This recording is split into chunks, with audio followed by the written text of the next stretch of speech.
Speedway Report is produced and broadcast by the Zeus Radio Network for Racers Reunion Radio. Well, our Kannapolis, North Carolina Formula One teammates cannot stay off of each other. Jason Myers and Jonathan Brown cannot stay off each other. And the ARCA and Pro Series don't have enough cars to get on each other anyway. The heck does all this mean? I'll tell you. All this and more coming up. Welcome to Speedway Report. The date is Monday, July the 29th, from the shores of Lake Norman in Race City, USA, Mooresville, North Carolina. I'm Patrick Reynolds, and thank you for joining the fastest half hour in racing tonight. If you're on YouTube, if not on YouTube anyway, subscribe. We've got a new channel. It's been around for a while. I don't think I'm pushing it enough, but Speedway Report is there on YouTube. If you miss any of our shows, feel free to download any of our past podcasts. Check out what we said. We're going to refer a lot to a previous podcast tonight. Well, we'll get to that. You'll see here shortly. First, let's begin with the Speedway Report Victory Lane Lap. We had a big final weekend of July 2019. Can't believe the summer is slipping by this fast. But end of July, lots of racing.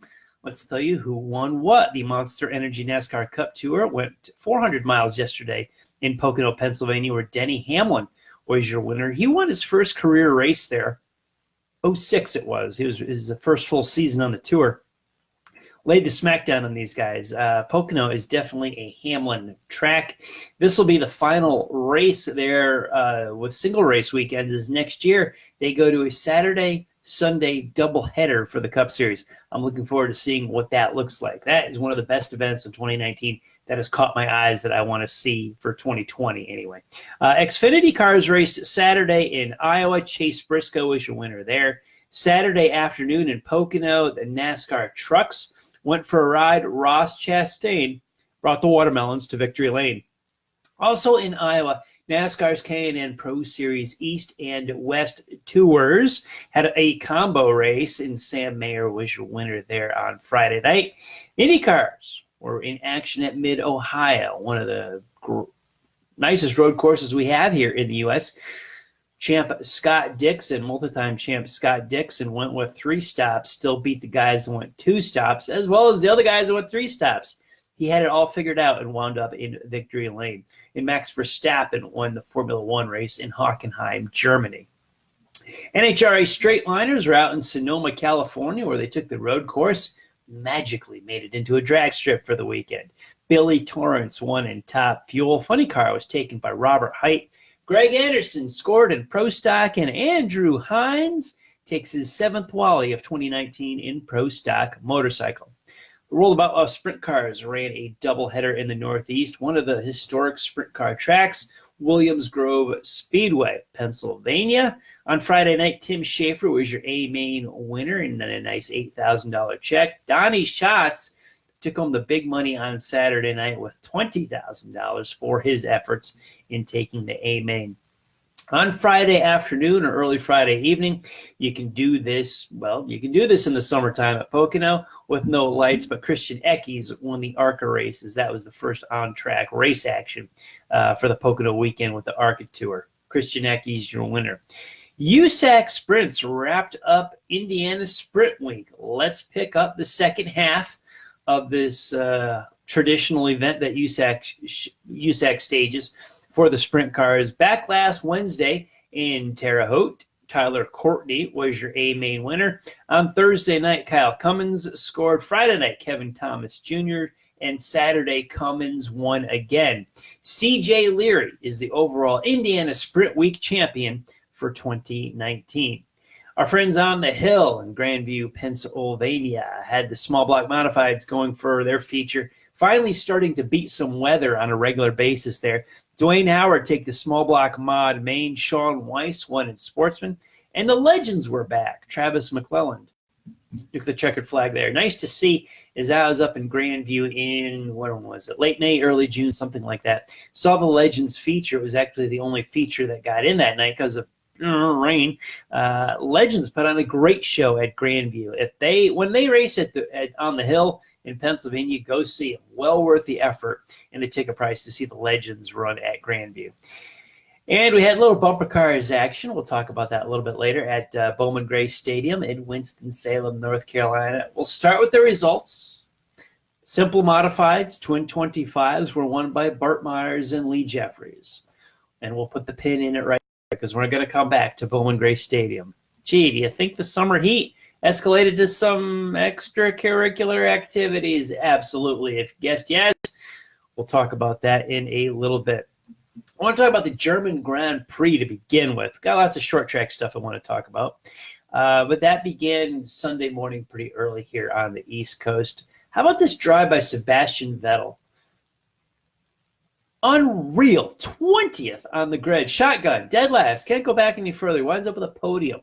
Comes up in second place. And 7 of those spots he got in the final 15 laps of the race. Hammered down for Vettel in his home country. What a drive. Didn't win, didn't make it to the top of the podium, but in your home country, damn, that is a drive. Who says you can't pass in Formula One? I've noticed the races this year in the World Championship have been either, oh goodness, spot on, edge of your seat thrillers, which this one could go down as a very memorable Grand Prix. And then the one in France really jumps out at me this year. It was so lackluster and boring.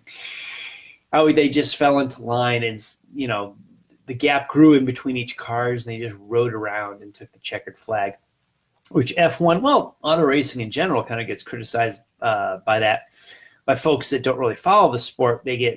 That's what they see. And that's what I saw in several Grand Prix. We have for years, but we've seen some barn burners this year as well.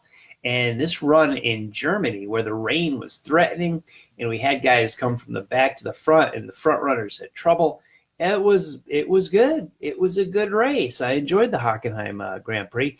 The usual dominance by Mercedes was there at the start of the race with Hamilton and Lewis Hamilton, Valtteri Bottas, obviously up front in the early stages for the first part of the race. Bottas falling victim to a crash. Hamilton wasn't feeling well. He had a bad day. And he went off course several times, could only salvage an 11th place finish. That's still better than some of the Formula One teams. That's a good weekend for some F1 boys. But when you're used to just sweeping the front row and then running 1-2 for the entire event, goodness gracious, that's kind of a disaster for Mercedes. Toto Wolff probably lost a few hairs on the plane ride home last night. It's after midnight in Europe. They might still be working in the shop about after they're cleaning up the mess from Germany. But just a bad day for Mercedes. We talk about them so much with all these dominant runs they have between Hamilton and Bottas. We got to talk about the crap days that they had, which they sure as heck happened in Germany. This could be like the what the heck edition of Speedway Report. I'm going to get to a lot of things today where we're just going to but the palm's going to be up. What was that? This is one of those things. It was Vettel's drive in a good way. We're going to go, what the heck was that? But good, from 20th to 2nd. Amazing. Mercedes themselves, what the heck? Oh, what? That's what we're dealing with here. Hamilton in 11th and Bottas out with a crash. Here's my favorite one. Our friends at Haas CNC Racing. Located in Kannapolis, North Carolina. Remember the roar we used to hear when Dale Earnhardt was introduced? And from Kannapolis, North Carolina. And, the boos and the cheers would just rise and deafen the place. Those are some fantastic memories. Well, currently from Kannapolis, North Carolina, is the Haas Formula One team. And Romain Grosjean and Kevin Magnussen ran into each other again. These guys, they've done it before. They do it again. And yet they still got double points out of the deal. Both cars finished in the top 10. I think it's funny as heck when these guys do this. They're running 2 different aero kits. I don't know if you noticed on these cars that Magnussen and Grosjean have different aero kits on the cars. Both are legal, but the team is experimenting with different aero packages. They still get double points, so the cars are fast with both running in the top 10, but they ran into each other again. I think it's funny as heck. The team manager there used to work with me at Red Bull, so I kind of find a chuckle of that from memories from about a dozen years ago. I think it's funny. I've talked about this before when teammates run into each other. We had a different team manager, but I know the Red Bull NASCAR cars ran into each other at Michigan, I think it was. And we're talking, late 2000s, 2009, 2010, something like that. And I think it was Scott Speed and Casey Mears were at the wheels of the car. And they were running like 35th and 36th, and they took each other, hit each other, and knocked it out.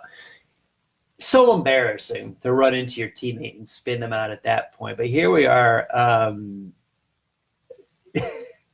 I still laugh at this stuff when teammates get into it like this. The old rule of just don't take each other out. Well, they didn't take each other out, but I think it's funny with all the people that hit Magnussen and Grosjean run into each other. I think it's funny. I wish they don't, but I kind of chuckle at it when teammates get into each other like that. When you got so many other guys to worry about on the grid and yet you run into each other. But again, more what the heck. Daniel Kvyat, third, gets a podium for Toro Rosso, for goodness sakes. That is only Toro Rosso's second ever podium position. And Kvyat, native of Russia, comes home nice, gets third place in Germany and gives Toro Rosso a podium, some much needed points. But again, we're going to go down and go, what the heck happened? It's kind of like a surreal Monday here on Speedway Report with the mess, different stuff happening over this July weekend. I touched on this last week. I'm going to continue the story because the narrative fit what we saw this week. Is the East and West series of NASCAR under the umbrella of the K&N Pro Series, you understand that, is going to merge with ARCA next year, I believe, a year after. I think it's next year, with just ARCA being bought by NASCAR. It used to be an independent body. Well, now bought by NASCAR. And, gosh, the East-West combo race wasn't even an East-West or a combo race. Took place in Iowa last Friday, and they only had 20 cars for an East and West combo event. Combo, 20 cars, that's it. You remember when we used to have full fields of 40-something cars for, heck, I remember, forget that. When the East Series was the Busch North Series, we'd have 50, 60 cars sometimes for a race, 70 cars for a Busch South race. ARCA race has been pulling cars in the teens for their super speedway of races. Heck, even their short track races. So I touched on this last week. Actually, I did more than touch on it. I talked about it. It's like so many of the lower divisions that NASCAR gets their hands on, they just destroy. And we've got ARCA cars.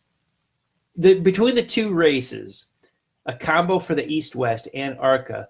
So that's literally 3 touring series. The total for all the cars was 38 amongst the 3. Yeah, 38 cars for the 3 series that raced under that umbrella. Where's the NASCAR All-Pro Tour schedule? How about that Busch All-Star Tour schedule that NASCAR had? NASCAR Southern Modified Tour? Anyone? Southwest, Northwest, Midwest? Yeah, that's what I thought. Give the gorilla the hands on the short track, and a lot of bad things can happen. You're better off to stay away. Sometimes that focus and money and leadership and the glass and chrome polish that's at the top level of the Cup Series does not trickle down to the guys racing on the weekends, working other jobs, and going at it on Saturday nights and Friday nights. Doesn't happen. And I am literally, some comments are saying, boy, I hope ARCA picks up when NASCAR takes over and they merge everybody. I'm not optimistic that it'll pick up. I'm worried about the future of it because history, well, it's repeated itself, and I don't see anything different here. I understand business, but I just have been a big ARCA fan for a long time, and I want them to continue to be strong. Ugh.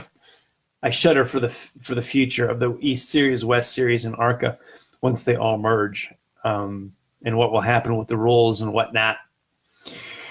So far, we're on a slippery slope and heading downhill. I don't see us pulling out of that anytime soon. Now, let's talk about not cars that we don't have enough for, but plenty of cars. We got about 25 or 26 modifieds on a flat quarter-mile track in Winston-Salem, North Carolina. Find out why they call it the Madhouse. Well, I was not there. I was away for the weekend. Proudly give props, daddy-daughter weekend. We went to Comic-Con in Raleigh, North Carolina. So we had 3 days of nerddom of Star Wars and superheroes and anime, and it was awesome because I'll get off racing here a little bit. My daughter turns 14 on Thursday of this week. So when you're almost 14-year-old still wants to spend time with dad and go away for the weekend, I'll pass on every race and take up that every single time. So we did. Had a great early birthday present.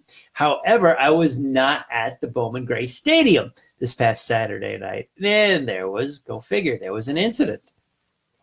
Some guys are always pushing and shoving and getting hot-tempered. So I will read a eyewitness account of what happened on Saturday night in the modifieds. Quote, I was there, meaning the writer of this, not me. I don't know if I should give credit or not. Maybe I will, maybe I won't. I'm not sure how he feels about that. But we'll give it first, and then I'll give credit later on if it's due, and he would like it. This incident had been a long time coming, as those two really dislike each other and have traded blows for several years. Saturday, Jason Myers came down on Jonathan Brown early in the first race. They touched wheels, and Myers spun. Myers came out for the second twin with his backup car, rolled slowly around the bottom of the track, waiting for Brown, and proceeded to plant him in the fence. And that is what started the demolition derby under caution. Those two pounded on each other, and yeah, we had a Malachi Crudge demolition derby happening. Well, anyone complaining about the drama, which I criticize it, but I don't necessarily complain about it, needs to look at the 17,000 fans in the stands. His wife and him had a hard time finding a seat, and they had to park a quarter mile away. The track he was at Friday night was an hour away from where he lived and had less than 500 people in the stands. And even another guy wrote through private emails, I won't say the names, heck, even the farmers out here in Iowa are talking about the dust-up at Bowman Gray. We can be sanctimonious and talk about how there's no place in racing for such behavior and decry the senseless damage of equipment and potential danger to drivers, track officials, and spectators. But, dang, it sure is fun to watch. I've said for years, Bowman Gray Stadium isn't really a racetrack in a traditional sense, but it's more entertainment. As somebody else pointed out to me, yeah, I mean, it is racing. They line up 2 by 2. There's a pace car. The pace car pulls off. There's a flagman there that waves a green flag, and they go around the track. Well, yeah, that's racing. That is racing. So it's not racing as we understand it or like it or know it. If you've never been to that place, I talk about this joint a lot because the entertainment value is off the charts at Bowman Gray Stadium. Smashing each other under caution isn't racing. I don't even like the bump and run. That's a candy-ass move. Moving guys out of the way. Do what I had to do. All the crap cliche excuses for not racing, I can't stand. I don't go to Bowman Gray Stadium to see racing in the traditional sense. I go there to be entertained. You can go to a sporting event as well and watch the score happen. You can also go to wrestling and be entertained by something that is an athletic event as opposed to a real good sporting competition. Bowman Gray Stadium, it is a competition, but there's a whole lot more entertainment there than there is racing that we would say in the traditional sense.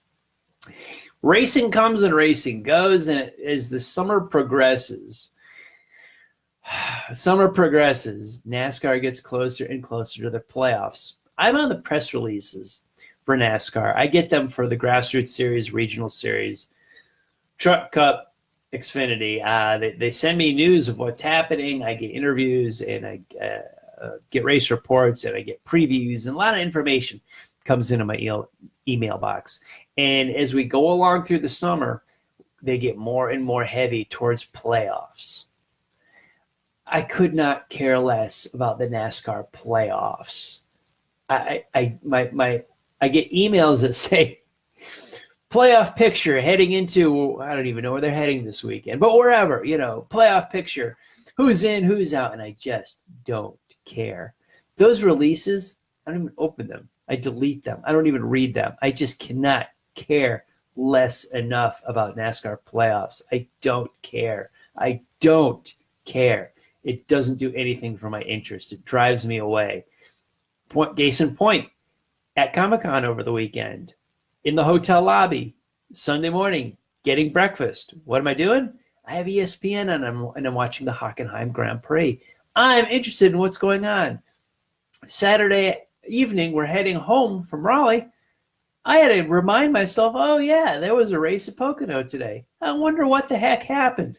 I eventually pulled up my Twitter feed and got the gist of what happened during the race. Okay, whatever. Playoffs, NASCAR. And I still don't care.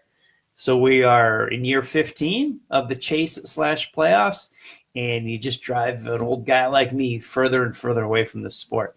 I will follow NASCAR Cup racing. You'll have the results here. When there's news and stories to talk about, we will certainly talk about them. But if you think I'm getting excited for playoff auto racing, you're talking to the wrong guy. Let's talk about some real racing and our Speedway Illustrated Racer of the Week. Big hat tip to Motor Week Illustrated that Dave Despain used to host. A big inspiration on everything we do here and everything we used to do at Racers Reunion Radio. Big influence on this show and our content. And racing, the Racer of the Week, we talk about guys that win. This does not always reflect a person that win, but maybe a person that put their heart and soul into something. Somebody that just had an impressive performance, a standout, a racer of the week. Not necessarily the winner of the week or the biggest trophy, but the racer of the week.